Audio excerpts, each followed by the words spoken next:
How do I settle disputes with neighbors? This gun in my hand.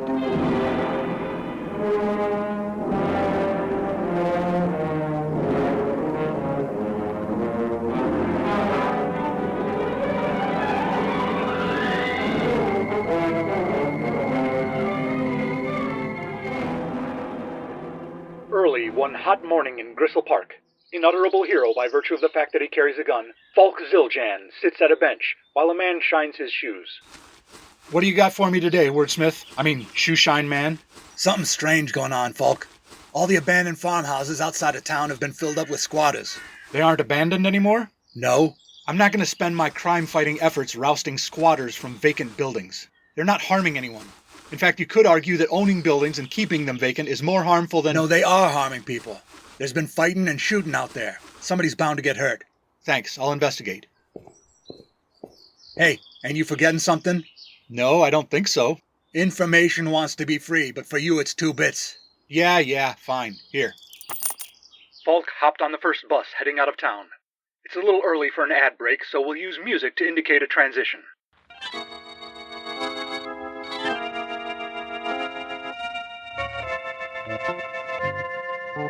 You like that? We took some old-time radio shows in the public domain and copied the music from between acts. The only problem is sometimes they start talking over the music and you have to cut off abruptly. This must be the place. Funny to get out in the countryside among vast farm fields and see 2 farmhouses side by side. Excuse me, sir. You on the porch. What do you want? I seen that bus drop you off, and I heard the narrator say your name was Falk Zildjian. You some kind of G-man come to lock us up? Please, don't point that gun at me. I'm not with the government. I'm a vigilante. Well, you can go talk to your vigil nieces and vigil nephews and get on out of here, auntie. We don't need your kind. I wanted to see what all the shooting was about. Why are those 8 men and 3 young women rustling over in the front yard? Ain't none of your business now, is it? I make it my business when people break the law or pose a danger to others. We ain't a danger to nobody. Not real people, just them idiots over there. Are you saying they're not human?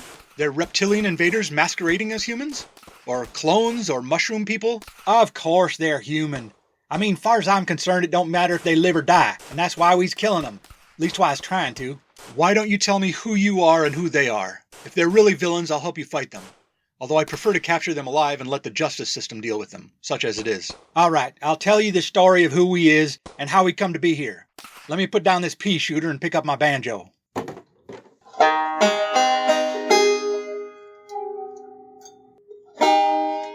You could just tell me. I don't Come and listen to a story about a fella named Falk. Careful how you say his name or people start to talk. Well, one fine day he was shooting at some fools who was counterfeiting skee-ball tickets in a grade school. Abandoned grade school, that is. Boiler room. Now first thing you know, Falk's on the radio. His gun in my hand is the name of the show.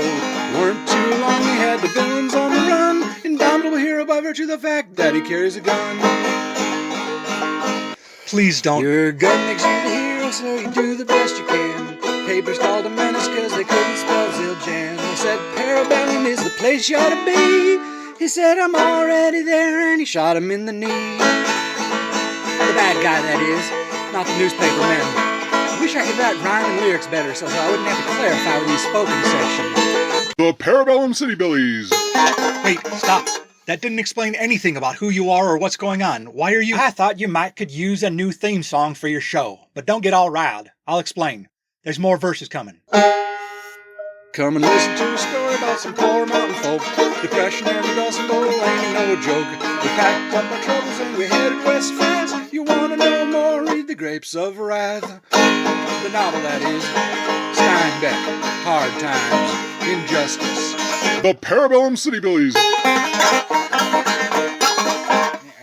It goes like that. So you're internally displaced people. Refugees from a man-made environmental catastrophe. I suppose you could put it in those terms.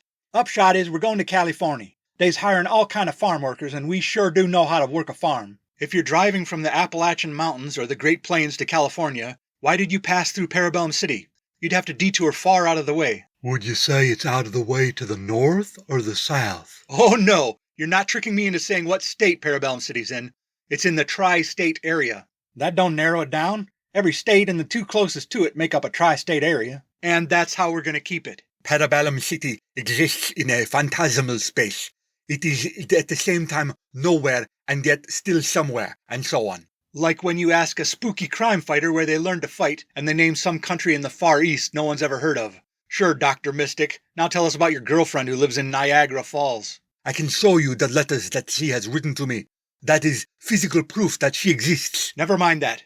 You folks are migrating across the country. You stopped at these abandoned farmhouses because you needed shelter. Why are members of your extended family shooting at each other? That ain't what's happening. You keep your dirty feet off in this here porch, Yankee. Who are you? We was here first. The hell you were! Cut it out. There must be some way to settle this so nobody gets hurt. Now let's try to talk it out. We ain't related to them at all. Me and my boys is from Parabellum City. We got in a little trouble with the Green Street family, so we had to go to the mattresses. You know what that's like. A gang war. I've seen it in movies. What movies? Gang War, 1928. Oh, then you know you can't just find a motel or go to your Goomah's place. You find a condemned building or abandoned farmhouse and you lay low. Then these hicks come along. Who you calling hick, you bohunk? Meemaw, why don't you bring that scattergun and clear this eye-tie fella off the porch? Meemaw can't hear you, Darnell. She's reloading rifles in the back room with Mam-mama. Hold on, these foreign terms are coming too fast. Meemaw sounds like a variation on mama. I get that one, but what on earth is Mam-mama? It ain't hard to figure out, Mr. Zildjian. You add another syllable of ma for each generation back this maternal ancestor was. I see, so if mama is mother, then Mam-mama would be grandmother. And if you were referring to your great-great-great-great-grandmother, that's right, it'd be me-mama. Show to the American. What about Goomah? Is that an aunt? That would get awkward at family reunions. I don't know nothing about that. This is a lot to take in. Why don't we pause for a word from our sponsor? Can we keep shooting?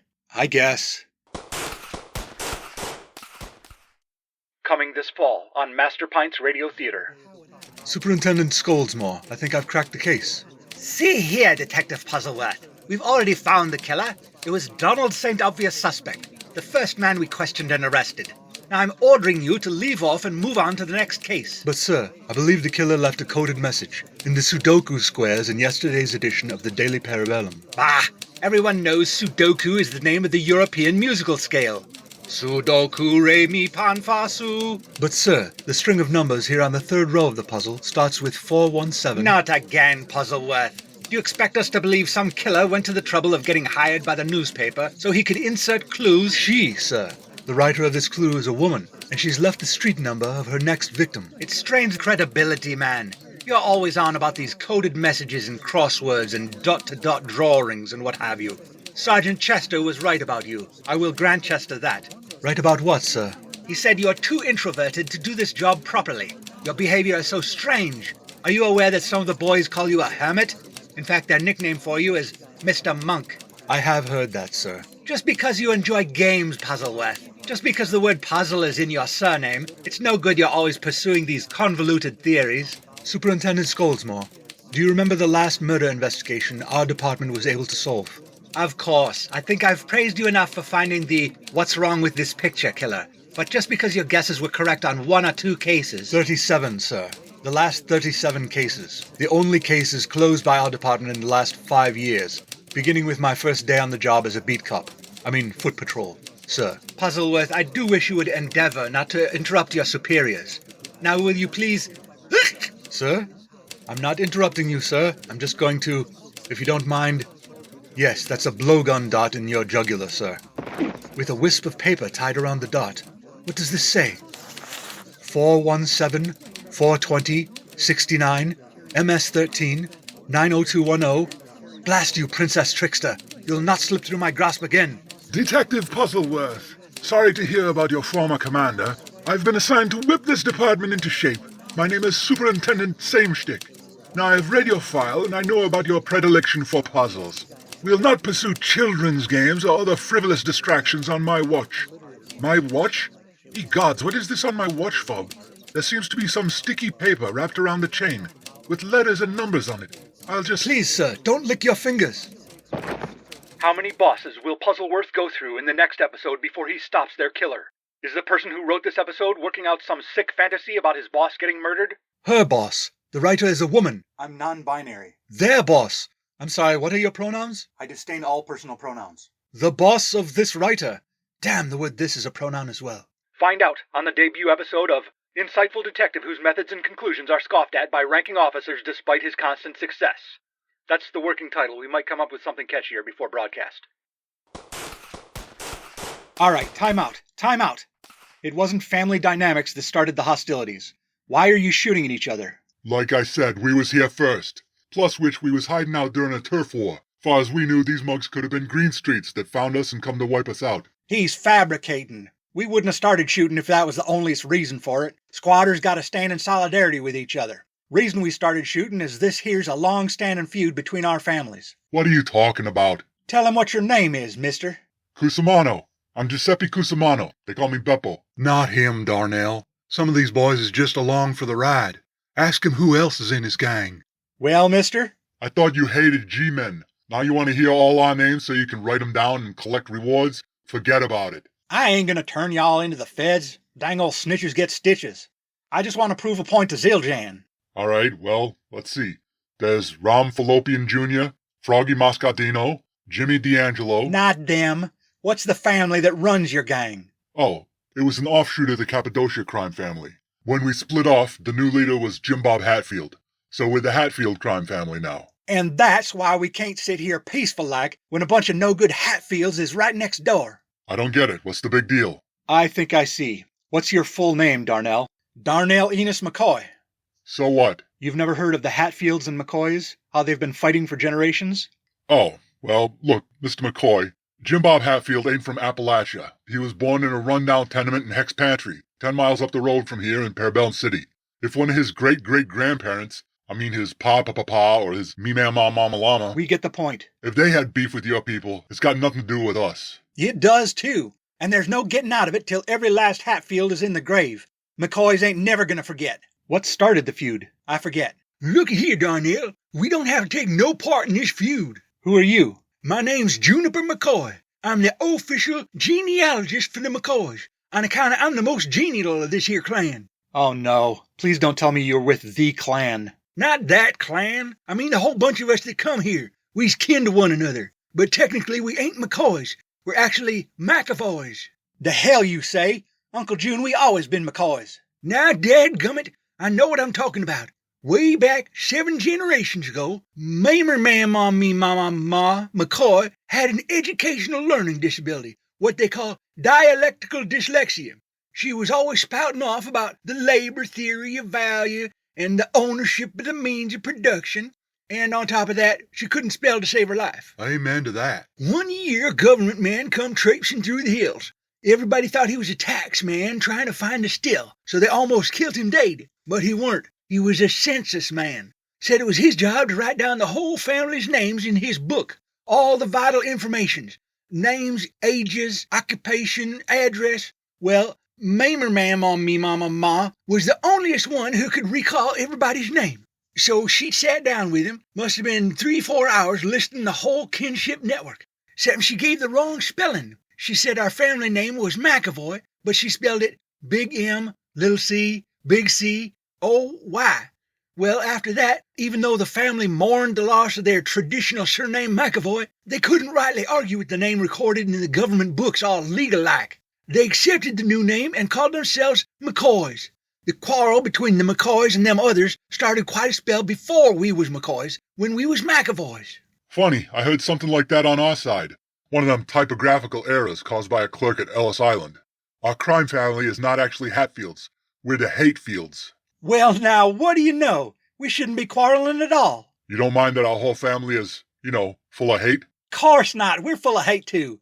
The feud is over, boys. We don't need any more shooting at each other. Yippee. Son of a biscuit. Hey, you just said there was no need for shooting. We're shooting the air in celebration. Oh, right. Well, when in Rome.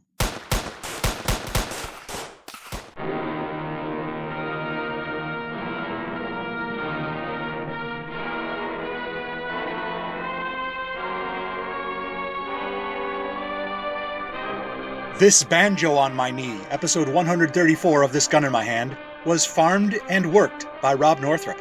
This episode and all others are available on YouTube with automatically generated closed captions of dialogue.